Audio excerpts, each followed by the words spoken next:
Point number ई सबसे important है, इसके आगे आप इसका पूरा सेक्शन लिखेंगे 222 क्लॉज ई, सुपर डुपर इंपॉर्टेंट। अगर इस सेक्शन में से 222 में से कोई भी क्लॉज आना डिजर्व करती है पेपर में, then it is a clause E. यही आती है जी, सबसे ज्यादा क्वेश्चंस भी इसी के मिलेंगे आपको।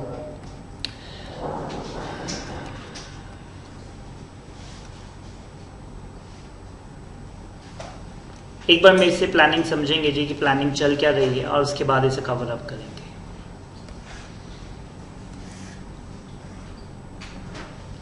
पहले जो डिविडेंड के ऊपर टैक्स है, आपको ये बात समझ में आती है कि डबल टैक्सेशन है।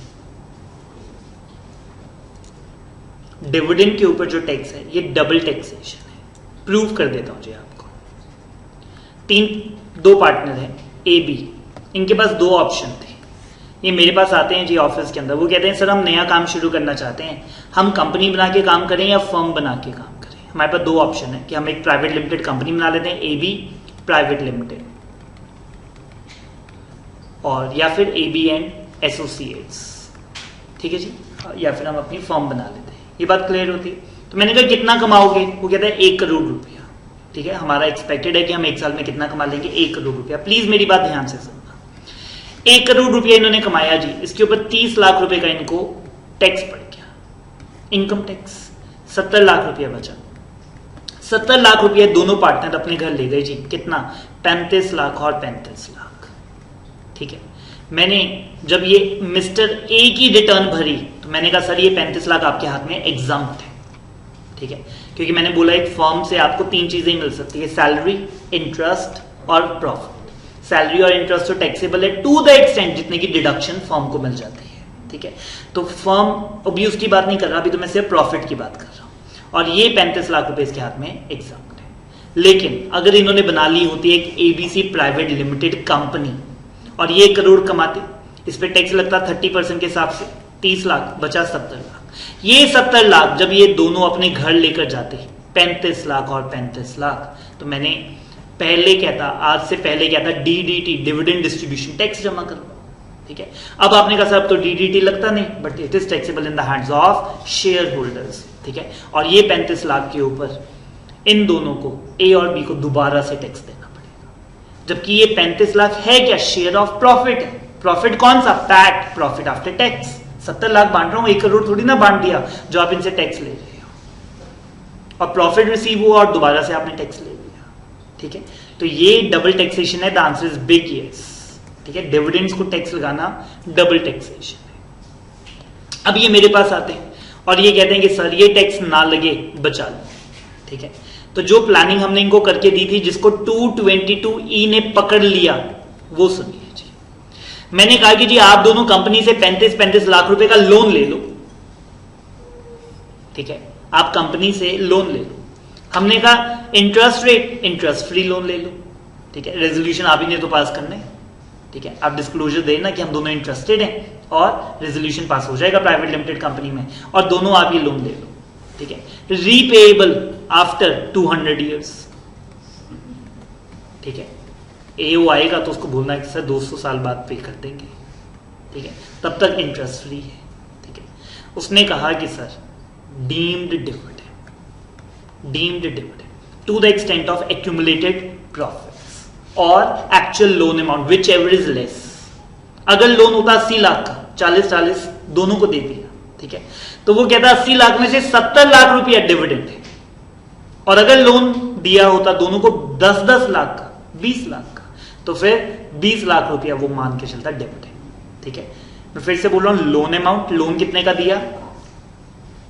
35-35 लाख का, और एक्यूमुलेटेड प्रॉफिट्स, आपके पास प्रॉफिट्स कितने हैं? 70 लाख। ठीक है, whichever is less, whichever is less.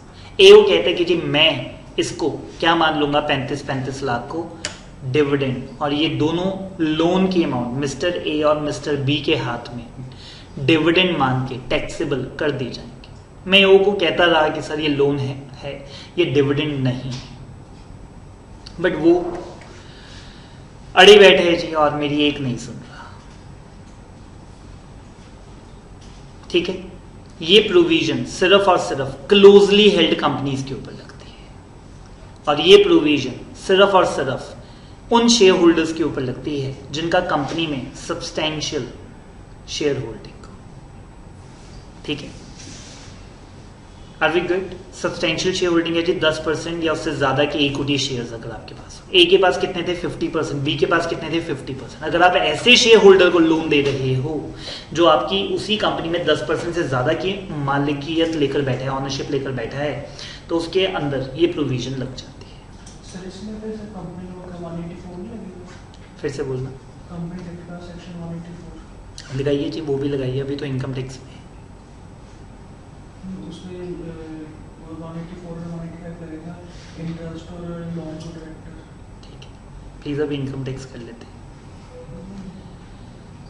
Interest मैं फिर से बोल रहा हूँ जी, टर्म्स एंड कंडीशन से कोई फर्क नहीं पड़ेगा। आप कहते हैं सर मार्केट रेट पे दिया है 12% पे, तब भी वो कहेगा मैं तो इसे डीम्ड डिविडेंड ही मानूंगा।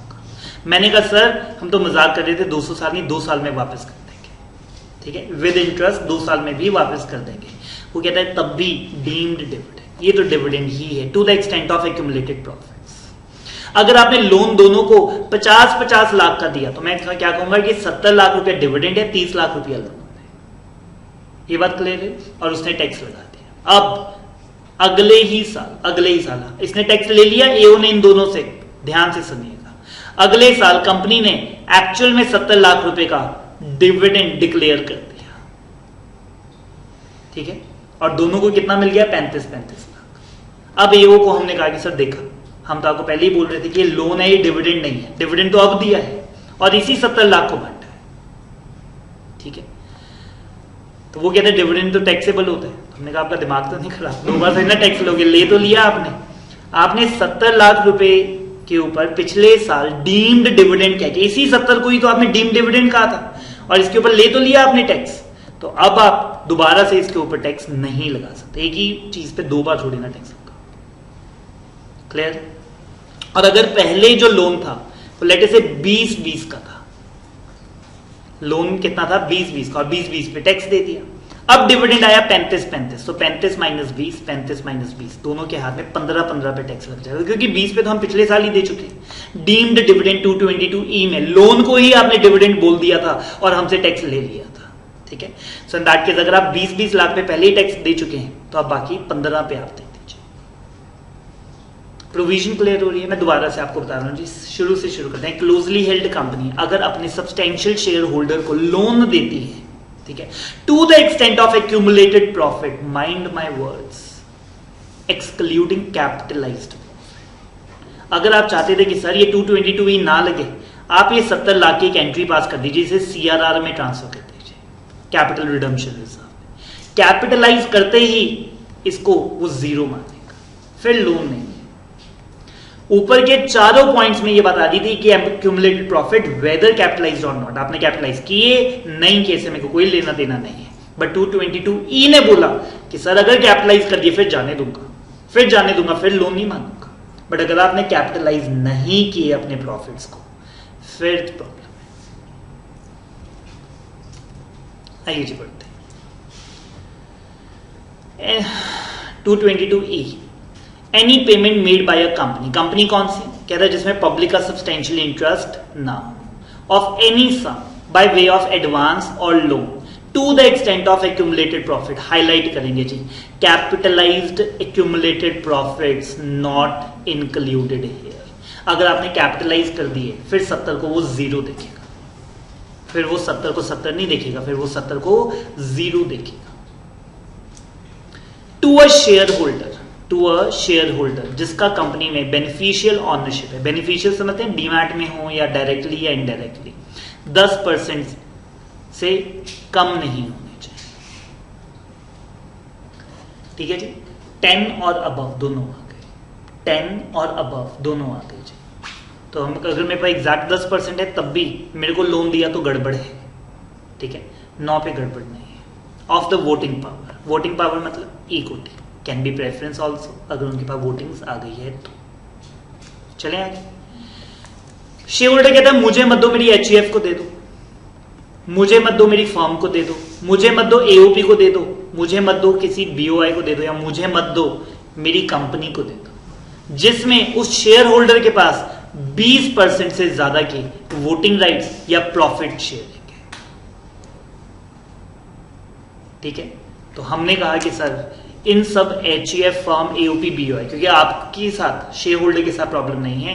शेयर होल्डर कहता है मुझे मत दो, मेरी HUF को दे दो। हमने कहा उसमें आपका कितना शेयर है, कहता है 4 मेंबर है, 25% के मालिक है। तो हमने कहा कि जी फिर ठीक है कि अब वो भी कवर है, HUF को लोन दोगे वो भी लोन डिविडेंड ही मान लिया जाएगा। क्लियर हुआ? और पॉइंट नंबर 3 कहता है कि जी मेरे बिहाफ पे किसी और को दे दो, to any person on the behalf or for the individual benefit of the shareholder. Shareholder की बिहाफ पे किसी और को दिलवा रहा है। क्लियर है? तो यहाँ पे आपको 2 फिगर्स याद रखनी पड़ेंगे जी, एक 10% और एक 20%। 10% जब डायरेक्टली शेयर होल्डर को दिया जा रहा है जिसके पास 10% से ज्यादा के वोटिंग राइट्स हैं, 20% जब इनडायरेक्टली वो किसी और को दिलवा रहा है जिसमें 20% का वो मालिक है या 20% की प्रॉफिट शेयरिंग उसे मिलती है। कौन से डिविडेंड इसके अंदर नहीं है? Number 1 buyback. याद है सेक्शन 68, जब कंपनी ने अपने ही शेयर्स खरीद लिए अपने शेयर होल्डर से, तो वो जो पैसे हैं वो डिविडेंड के अंदर नहीं आएंगे, वो 222 के अंदर नहीं आएंगे। क्लियर? रिजल्टिंग कंपनी के शेयर्स दिए गए डिमर्ज कंपनी के शेयर होल्डर्स को, तो वो कहता है कि जी ये भी डीम्ड डिविडेंड नहीं माना जाएगा। पॉइंट नंबर C, अगले साल जो मैंने आपको बोला था कि अगले साल मैंने 70 लाख का डिविडेंड दे दिया, अब दोबारा से टैक्स नहीं लगाओगे क्योंकि आप तो 70 लाख पे पिछले साल पहले ही टैक्स लगा चुके, जिसको मैंने 20-20 कर दिया था।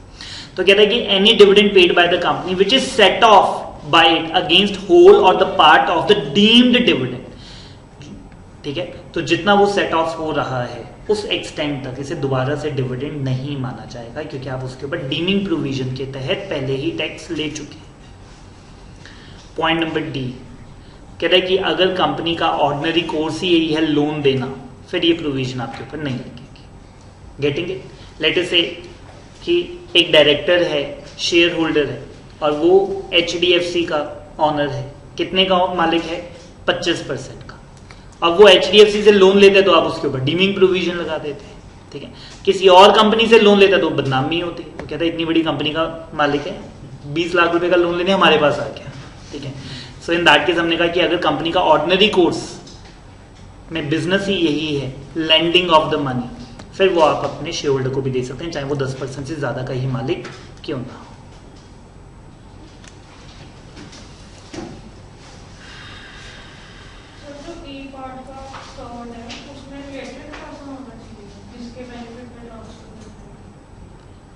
और भी हो सकता है, लेटर से उसने एक ट्रस्ट बना दी और ट्रस्ट डीड में लिखा है कि इस ट्रस्ट के जितने भी एसेट्स हैं, प्राइवेट ट्रस्ट बना दिया कि इसके जितने भी एसेट्स हैं वो सिर्फ और सिर्फ मेरे और मेरे बेनिफिट के लिए यूज किए जा सकते हैं। ट्रस्ट ही किसी को भी बना दिया, तो ऐसे ट्रस्ट को भी अगर आपने लोन दिया है तो वो भी इसके अंदर आ जाएगा, जिसके अंदर अल्टीमेट बेनिफिट उसी शेयर होल्डर को ही मिल रहा है।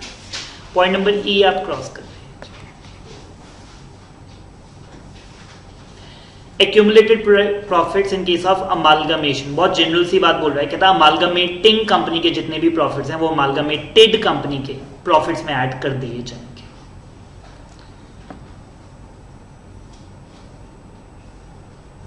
क्लियर होता है ये? एक बार सारा रिकॉल करते हैं जी, then we will proceed further.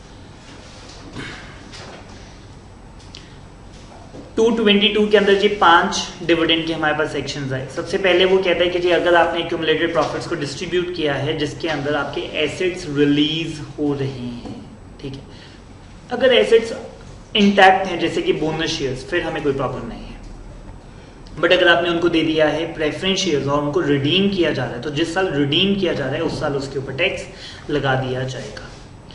Next है जी पॉइंट नंबर B, अगर आप अपने शेयर होल्डर्स को क्या दे रहे हैं, डिबेंचर डिपॉजिट सर्टिफिकेट्स, तो वो टैक्सेबल हो जाएंगे जिस साल आपने दिए। या फिर प्रेफरेंस शेयर होल्डर्स को प्रेफरेंस शेयर्स ही दे दिए तो भी वो जिस साल दिए उसी साल टैक्सेबल हो जाएंगे। नेक्स्ट लिक्विडेशन पे अगर आप देते हैं तो to the extent of accumulated profit वो डीम्ड डिविडेंड ही माना जाता है और बाकी सबको कैपिटल रिसीट कहा जाएगा। रिडक्शन ऑफ शेयर कैपिटल में अगर आप कोई भी रुपया दे रहे हैं तो to the extent of accumulated profit हम तो यही मानेंगे कि आपने उनको प्रॉफिट दिया है, कैपिटल में से पैसा नहीं दिया है। और फिर वो कहता है कि जी लोन और advances by a private company. Private company यहाँ पे गलत वर्ड है जी, द वर्ड इज ऐसी कंपनी जिसमें पब्लिक सब्सटेंशियली इंटरेस्टेड नहीं है। तो प्राइवेट कंपनी तो आएंगी ही आएंगी, पब्लिक कंपनीज भी आएंगी जो क्लोजली हेल्ड है।